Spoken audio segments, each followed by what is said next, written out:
Hello दोस्तों, आप सभी को हमारा नमस्कार। तो भक्ति भवानी चैनल में आप सभी का स्वागत है और मैं आशा करती हूँ आप लोग कुशल पूर्वक होंगे। तो दोस्तों चलिए आज हम इस वीडियो में जानेंगे कि माघी पूर्णिमा कब है और उससे संबंधित सभी महत्वपूर्ण बातें जानेंगे। उस दिन सुबह से लेकर और रात तक के संपूर्ण नियम विधि जानेंगे। बीच में जो भी हमें करनी है, दूसरी चीज़ क्या है कि जो लोग भी माघ स्नान कर रहे हैं उन्हें उस दिन किन किन बातों का ध्यान रखनी है। पूर्णिमा तिथि कब से प्रारंभ हो रही है, कब समाप्त हो रही है, पूजा का स्नान दान शुभ मुहूर्त क्या है और बहुत सारी महत्वपूर्ण बातें आज हम इस वीडियो में जानेंगे। साथ में चंद्र उदय का समय क्या होगा, सब कुछ मैं आपके साथ शेयर करूंगी। ध्यानपूर्वक सभी बातें समझ लीजिए। तो चलिए वीडियो को शुरू करने से पहले अगर आपको मेरा वीडियो पसंद आता है तो प्लीज़ आप मेरे चैनल को सब्सक्राइब कर दीजिएगा, बेल आइकन को प्रेस कर दीजिएगा, जिससे कि मेरे वीडियो के नए नोटिफिकेशन आप सभी के पास सबसे पहले पहुंचे। तो चलिए शुरू करते हैं और पूर्णिमा से संबंधित सभी बातें जान लेते हैं। तो सबसे पहले दोस्तों आपको बता दूं कि माघी पूर्णिमा जो लोग भी अगर कोई नया व्रत उठाना चाहते हैं माघी पूर्णिमा में, तो पहले आप लोग उठा लीजिए, क्योंकि पूर्णिमा के बाद फिर कृष्ण पक्ष शुरू हो जाने की वजह से हमें कोई भी नया व्रत शुरू नहीं करने चाहिए। जो साप्ताहिक व्रत वगैरह आप लोग करना चाहते हैं, अगर शिव जी का कोई व्रत करना चाहते हैं तो फागुन के महीने से आपको उठानी है। मतलब अगले दिन से 13 तारीख से जैसे कृष्ण पक्ष ऐसे शुरू हो जाते, तो फागुन महीने में कृष्ण पक्ष में हम शिव जी का व्रत उठा सकते हैं। शिवरात्रि का तो पहले उठा सकते हैं। तो आप लोग देख लीजिएगा, शिव जी का जो भी व्रत आपको उठानी है, मतलब उसके अगले दिन से फागुन मास शुरू हो जा रहा है, प्रतिपदा तिथि को आप लोग उठा सकते हैं। और जो भी व्रत आपको उठाना है, आप लोग पूर्णिमा से पहले शुक्ल पक्ष चल रहा है, आप लोग उठा सकते हैं। हमेशा आप लोग को कोई भी व्रत हमें शुक्ल पक्ष में ही उठानी चाहिए, केवल शिव जी का हम नहीं उठाते हैं।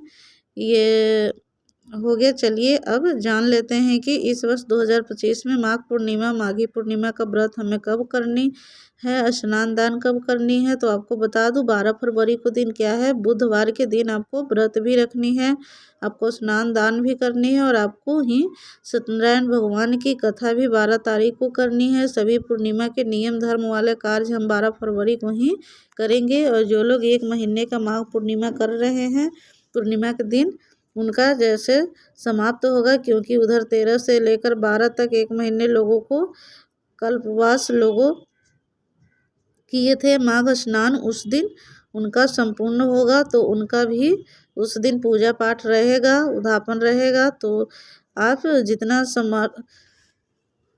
सामर्थ्य हैं उस विधि से आप लोग उद्यापन व्रत कर लीजिएगा, दान वगैरह अच्छे से दे दीजिएगा। और उस दिन जैसे आहत जरूर कर दीजिएगा, पुनाहुत जिसके पुनाहुत कहते हैं ना, वो जरूर कर लीजिएगा।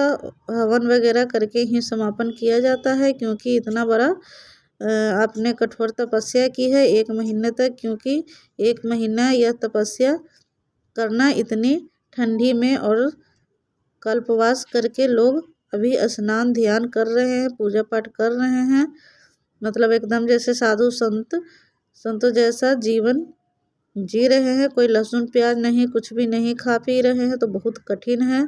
तो इसलिए आप लोग उद्यापन भी उतना ही श्रद्धा के साथ अच्छे से कीजिएगा और उतना ही दान कीजिएगा जितना आपके समर्थ हैं। ऐसा नहीं कि हम भी कर दे, हम वो भी कर दे, नहीं, जितना भगवान दिए हैं उस हिसाब से हमें दान पुण्य करनी चाहिए। और दान करने से ना कोई लिमिट नहीं है, आप बहुत ज़्यादा भी कर सकते हैं, आप बहुत कम भी कर सकते हैं, आपके लिए कोई लेखा जोखा नहीं है, जितना करना चाहें उतना कर सकते हैं, ऐसा कुछ नहीं है। अब चलिए आगे जान लेते हैं पूर्णिमा के दिन की नियम विधि को। देखिए पूर्णिमा के दिन यही नियम विधि है, तो लोग प्रयागराज उस दिन स्नान, मतलब लास्ट स्नान है माघी स्नान जो है, जो लोग 1 महीने का व्रत रखे हैं, बाकी लोग भी करेंगे। जो नहीं भी रखते हैं तो भीड़ भाड़ तो होगा ही।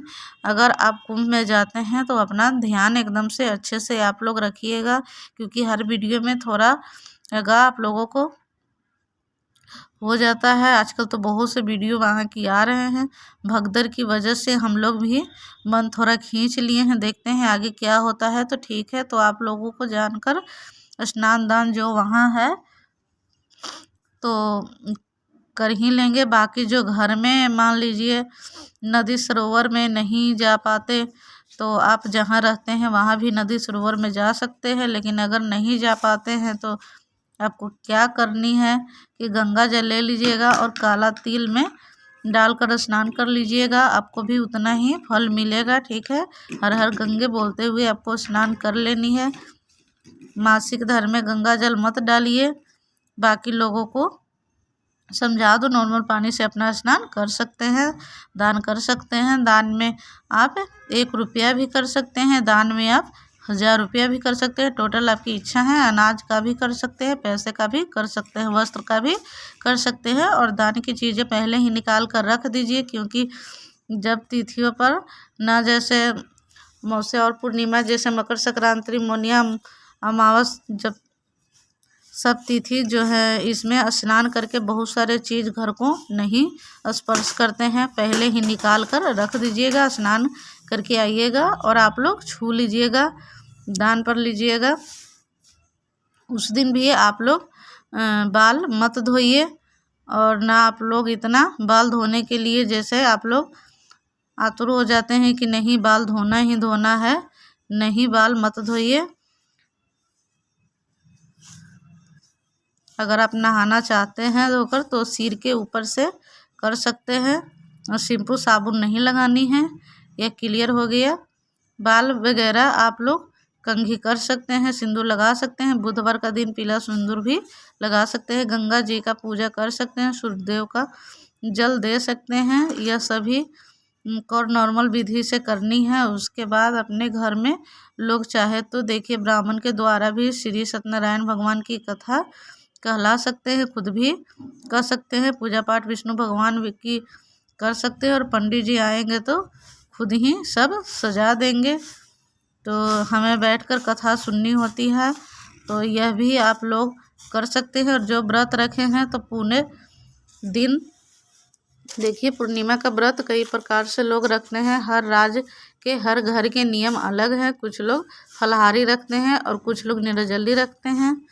तो कुछ लोग जैसे चंद्रदेव को अर्घ्य देकर भोजन कर लेते हैं और दिन भर फलाहारी रखते हैं और रात को अन्न खा लेते हैं। लेकिन कुछ लोग चंद्रोदय के अगर देकर भी फलाहार ही करते हैं। तो किस प्रकार के व्रत आप लोग पूर्णिमा का रखते हैं आप लोग देख लीजिएगा। तो व्रत भी आपको उसी दिन रखनी है। पूजा भी कर लिए। पीले चीज़ों का प्रयोग करें। तुलसी जी में भी जल आप लोग डाल सकते हैं। पूर्णिमा का दिन बुधवार का दिन है। विष्णु भगवान को भोग में आप लोग तुलसी पत्र जरूर डालिए, और रेडीमेड कोई भी भोग लगा सकते हैं। तो पूर्णिमा के दिन आपको व्रत रखे ना रखे खीर पूरी ज़रूर बनानी चाहिए। और विष्णु भगवान को शाम को या सुबह जब आपको समय मिलता है भोग तुलसी पत्र डालकर हमें भोग लगानी है। और ठीक है, पूर्णिमा के दिन के सभी नियम विधि आपको बताते चल रही हूँ। तो इसी विधि से हम भोग लगाकर पूजा पाठ करके भोजन करना है तो कीजिए, नहीं करना है व्रत रखना है तो फलाहार कीजिए, या निर्जला है तो भी देख लीजिएगा। जैसा यह हो गया, उसके बाद से हम पूर्णिमा के दिन जैसे शाम को फिर हम पूजा पाठ करके आरती करके और कथा सुनेंगे। और कथा आप पूजा कर रहे हैं तो भी सत्यनारायण भगवान की कथा उस दिन आप लोग ज़रूर सुनिएगा, और ख़ुद भी पढ़ सकते हैं।